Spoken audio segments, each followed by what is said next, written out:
thank you all for being here.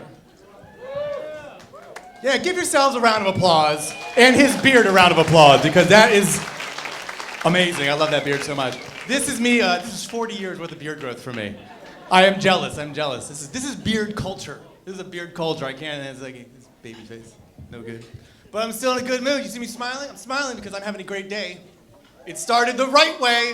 I woke up at 6 p.m. like a farmer. And then I received the nicest compliment from this lovely lady about my dick. She said, and I quote, "Oh, thank you, thank you, thank you. That is too polite, thank you. Don't talk with your mouth full." That is silly. I apologize if you were offended. That was a silly joke. A silly one. Let's not be so silly. Big news, everybody. Big news for me. My grandfather, 100% cancer-free. Yeah. He died. He's dead, but the cancer's gone. The cancer's gone. There's nothing in the casket but him. We're taking that as a victory.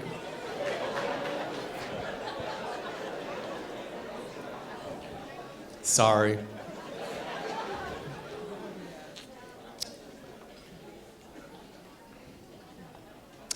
I'm not going to try to hide this from you guys. You can see it up here. If you can't in the back, I write my jokes right there on my hands. These are the jokes I'm telling. It's because when I was younger, I did a lot of drugs. It was fun, but I have a terrible short-term memory, so now I have to look at my hands when I tell my jokes. So please don't judge me. It's just something I do. That's all. Oh. I write my jokes on my hands. You can see this, right? These are jokes I use, yeah. Right there, yeah. You see, when I was younger, I did a lot of drugs. And now I have no short-term memory. You guys are supportive, thank you. Anyway, so if you see me look at my hands, please don't judge me. That's all I'm asking.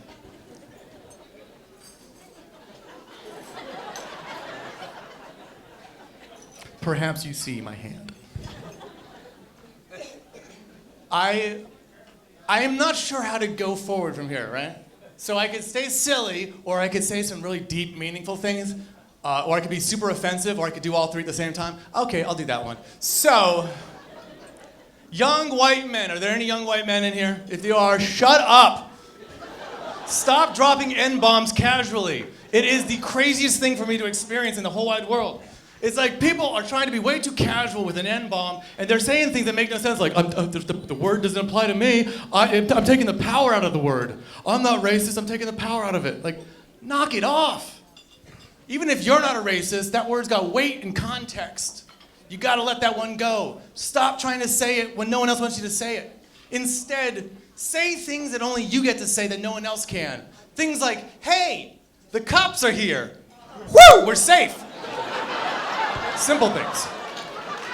Simple, oh, it's political. I love that one. That was super left-leaning. Oh, I like that. He's open-minded. Yes, he is. But he is not that left-minded. So, I want to ask you a question. Don't answer it, but I want to ask you a question. Are you for or against illegal immigration? Remember, don't answer. Just think that thought in your head, whatever it might be. You know, you might be like, hell yeah, it's fucking great. Or you might be like, it's totally the worst. Either way, don't care. Don't answer. No answers, huh? So, I thought about that. I wanted to ask myself, how did I feel about illegal immigration? Because I know how I feel about legal immigration. I'm 100% against it. Absolutely. I think that if all you do to get into America is fill out some paperwork, that's not enough. That's not enough. So I asked myself, am I against illegal immigration? And my answer is, I don't think so. Then I asked myself, do I want a wall? And I said, yes. I want the biggest wall humanly possible. I want there to be fire and spikes. I want the wall to be scary and difficult. Why?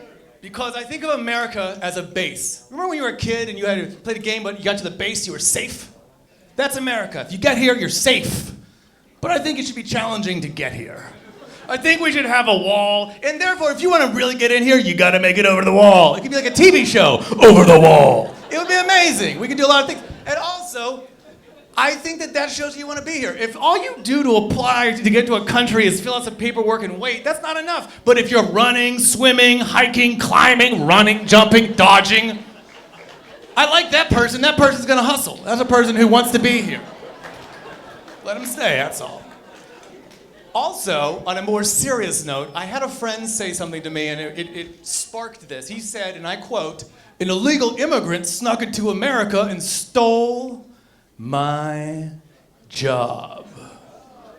I know. I was like, whoa. He did? I didn't even think that was possible. I didn't know that was possible because I'm pretty sure that stealing a job is a made-up concept that does not exist. Here's how I say that. Have you ever heard of anybody ever tell you, dude, I was outside 7-Eleven. This guy rolled up on me with a gun. He's like, give me your wallet. I gave him my wallet. He said, give me your keys. I gave him my keys. Then he goes, what do you do for a living? I'm not an accountant anymore, dude. He stole my job. He took my employment from me. How about, that sounds a little ridiculous, sure. Maybe you live in a good neighborhood, you don't see that, but have you ever been at your work and been like, hey, where's Dave? Let's go to Dave's cubicle. Hey, where's Dave? ¿Qué pasa? Who is that? He just broke in and started working here. We couldn't figure it out, but he's on time, so we're keeping this guy. This is great. Not to be unsympathetic, but if you lost your job on Monday to a dude that on Friday was like in Mexico and he was like, fuck it, and just started running north and he jumped the border, swam up a river, and by a miracle found the building where you work. And by another miracle hit the button for human resources and applied for your job. In a language he doesn't speak nor read nor write, and with no birth certificate, driver's license, social security number, any kind of tax ID whatsoever, they gave him your job. In just 2 days, he got your job. Dude. They fired you. They fired you. They just were worried about you would shoot everybody, so they had to blame somebody else. Because that is what white people do when we get upset. We kill people. Lots and lots and lots of people. I'm white, I'm safe, I guess, I hope. I don't say shop at a fucking anywhere now. Jesus. Here's my question to racists. And I'm white, right? So they feel comfortable around me. People feel very comfortable sharing really racist shit with me. And I'm always there like, it makes me itchy. And the only reason it makes me itchy is because I kind of have a gayish vibe to me. And usually people who hate like foreign people also hate gay people. And then they'll just be like, we hate them and you're close enough. Pap. So I just like, don't be around me. But why do white supremacists always focus all their time on people who aren't white? That's the thing that blows my mind. Like if you're white, just focus on your whiteness. Leave everyone else alone. Do some cool white shit that you love. I love chocolate cake. In the green room right now, we have chocolate cake. There's also strawberry ice cream. I think chocolate cake is a superior dessert. I don't spend my fucking time punching the shit out of chocolate ice cream or strawberry ice cream. I'm just eating it and getting fat and loving it. I'm just focus on the thing that you like. And also, on another note, white people, we have really dropped the ball with racists. We have got to execute them. Literally, I think we need to start pulling out guns today because now we can't do things that everyone else gets to do, like love being white. That is out. That is out. We cannot enjoy our own culture, mostly because we don't have much of it, but then also because, and hold on, yes, we do appropriate, but I think appropriation is appropriate. That's what I say. I say, welcome to America, we're gonna take your shit. But, that was not very friendly. I don't speak Spanish. Did she say husband or honey? What did she say? Puto is a nice word, right? It means I love you, right? I love you too, puto. Was that good? Did I connect with cultures? I didn't. I don't know what she said. She said, I'm gonna get with... Thank you for breaking racial stereotypes, ma'am. This happens every once in a while. People don't listen to the words that I say, but they look at my skin tone and they go, "You are so white, we hate you." No, of course that's not what I said. Yeah, I misrepresented her because she was leaving after calling me puto. Of course I'm gonna go throw a barb at her. Who in their right mind wouldn't throw a barb at someone who went puto and then left? Like, thank you very much. I really appreciated that. That was good. I hope that, you come back again in the future and ruin other people's days. That would be nice. I love when people get upset at comedy shows because they're so angry. They're like super angry, and it's like, did you not notice that I was telling jokes the entire time? Like my grandfather died and I was smiling. That was a joke, right? You understand that? Yeah. I didn't get blown waking up at 6 p.m. That's like a crazy thing. Okay. Wait a second, puto. But that is the risk. That is the risk that I take. That is the risk. I'm a comic. I accept that. That's fine. I'm fine with that. Thank you. I'm just trying to win you guys back on over in case any of her friends are still here. Then I'll be like, oh shit. I'm friendly. I'm one of the friendly ones. One of the friendly ones. Here, let me be vulnerable so that you guys can know me. In case you feel like I'm this unknowable person, I'm going to share my biggest fear in the world. This is truthfully my biggest fear.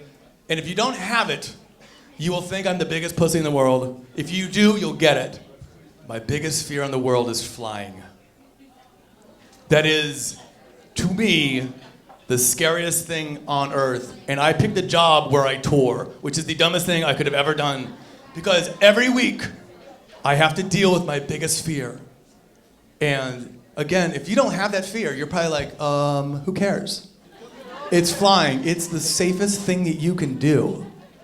I know. Statistically, you're much safer in a plane than you are in a car. Yes, I know. However, statistically, you always die in a plane crash. You've never heard of anybody walking away from, we were 30,000 feet up, right? And think like, and that's the thing that's the most scary about all of it is the fact that you know you're going to die for so long. 25,000 feet. 20,000 feet. You have enough time, you can post on Instagram, dying in a plane crash. People are like, follow this motherfucker before he's gone. Blip, blip, blip, blip. And they have nothing for you. That's the thing that what do they have? Think about it. What do they have? They have a drop-in oxygen mask. Has anybody here taken high school chemistry? What is the primary component needed for fire? Oxygen. What do they dump all over your body? What are they trying to tell us? We're just gonna make it quick. We're just gonna make this fast for you. We're just gonna dice it. It's gonna be. The bag will not inflate. Not that you're gonna be there to complain about it. Don't you love? I love that also. That little note that they give you of, the bag will not inflate. Like someone's gonna be like, I think something's gone wrong. Like, I just like that last moment. Like they want us to have a little bit of peace. If you're gonna drop something while the plane is going down, why not drop something we want? Tequila. Heroin. Heroin would be better than tequila.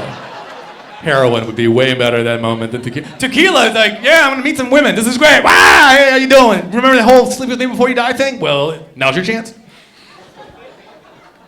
That is also another good beard. I'm jealous, man. There's some beard. It's like generations don't sit next to each other, but there are some beards here. You're like, I don't think there's some great beards here. Ma'am, yours is great too. There's no woman over there with a beard. I just throwing that. I love women, by the way. Women. Yes, give women. Take your round of applause for yourself. We know we can't stop you, so you go ahead and do your thing. There's no one who's gonna stop you from doing it. I love women. I'm amazed by women. I'm convinced women should be running everything, except that women don't get along with women, which is the only reason why men are doing okay. That is it. Say what you want about men. We're like bros before hoes. Women are just like, we agree, bros before hoes. So we hate each other. I'm blown away by that. I really am. Here's what blows me away about women. I've thought about this. Women can do things that men will never get a chance to do, ever, ever, ever. And yet they don't. I always think about those women who don't sleep their way to the top, like most women. Most women, if you ever go, they don't like other women. Like, she just slept her way to the top. Like, women hate women who sleep their way up. That to me is crazy because if I had that opportunity in life, I would do that immediately. I can't. I could what? I can say sleep with some people, then I get things. Yes, please. I'll do that right now. Like, I'm amazed by it. Women go, oh, she just slept her way. Really? That'd be so cool. Could you imagine? Could you imagine that kind of world where you're just like, what? How did you get this job? I fucked a whole bunch of people. Yeah, it was great. It was really good. If I could do that, like they had it in Hollywood, there's always like, they always hear about like Weinstein back when Weinstein was a monster. He was a monster who was sleeping with women and giving them shit. And women weren't happy with it and men were all surprised by it. And I just look at it like, I think everyone was a little jealous. Just a little bit. Because every time you hear a guy like, oh, what these women are just doing to him, just sleeping with people, it's like, you know you would love that. You know. But guys don't get that opportunity. They don't. So I'm impressed by it. I'm impressed that women don't do it. But women, you do hamstring yourselves a little bit. There's certain things you do that I don't know if you're aware of that are not in your favor. And I'm going to share 2 of them with you. And these are going to help you. I promise. I promise.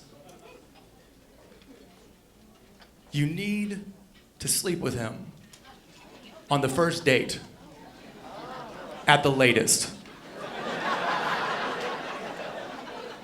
If you want to have a relationship that will actually be built not on lies, but on getting to know each other and connection, you need to get sex out of the way immediately. Because if you do not, you are not meeting the lie. Well, sorry, you're not meeting the guy, you're meeting the lie. That is the thing, and I'll prove it. Girls, have you ever waited like a while, you met someone, he was really exciting, and you got to know him? You waited the right amount of time, maybe like a month or so. I don't know what the right amount of time is. I'm not a woman, I don't know.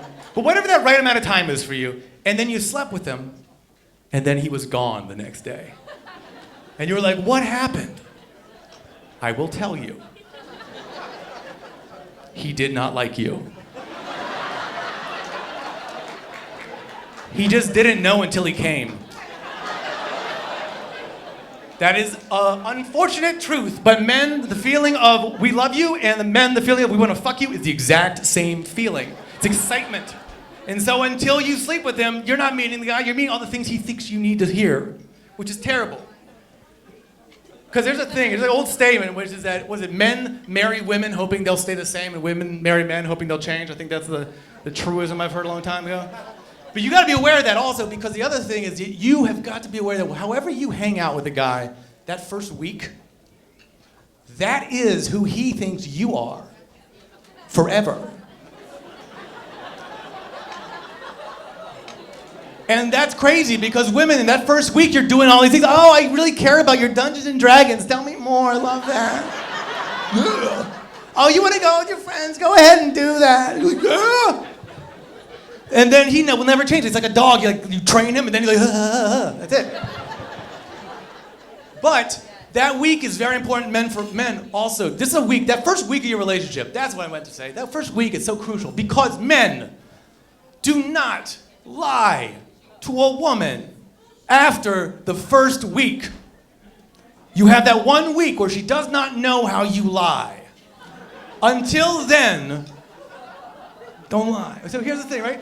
Here it is. This is the truth. How do women catch your lies? Women, I know it.